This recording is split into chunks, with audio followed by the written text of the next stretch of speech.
এত টাকা রাখবা কোথায়, কাফনের তো পকেট নাই।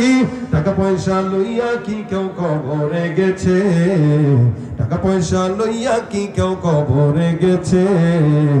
কি জবাব দিবি রে তুই আল্লাহর কাছে, ওর মানুষ হইছ বেহুশ দুনিয়ার পিছে। কি জবাব দিবি রে তুই আল্লাহর কাছে।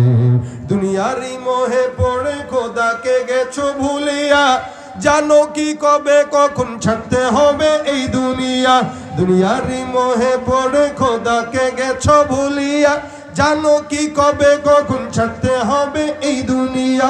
মরণকালে টাকা কি কারো সঙ্গেতে গেছে, কি জবাব দিবি রে তুই আল্লাহর কাছে। ওর মানুষ হইছ বেহুশ দুনিয়ার পিছে, কি জবাব দিবি রে তুই আল্লাহর কাছে। কি জবাব দিবি রে তুই আল্লাহর কাছে। আল্লাহ আমাদের সকলের দান কবুল করুক। যারা নিয়ে আসছেন নিয়ে গেছেন সবগুলো স্টেজে নিয়ে আসেন। যারা দান করেছে 1 টাকা থেকে শুরু করে 10,000 টাকা বা যে যতটুকু দান করেছে, আল্লাহ পাক সকলের দানে বরকত দান করুক। 10 গুণ পরিমাণ, 70 গুণ, 700 গুণ পরিমাণ আল্লাহ পাক বৃদ্ধি করুক।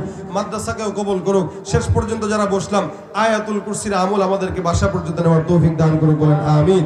সকলে দুরূদ শরীফ পড়ুন। আল্লাহুম্মা সাল্লি আলা সাইয়্যিদিনা ওয়া নাবিয়্যিনা ওয়া শাফিঈনা ওয়া হাবিবিনা ওয়া মাওলানা মুহাম্মদ সাল্লাল্লাহু আলাইহি ওয়া আলা আলিহি ওয়া আসহাবিহি ওয়া বারিক ওয়া সাল্লিম। আস্তাগফিরুল্লাহ রাব্বি মিন কুল্লি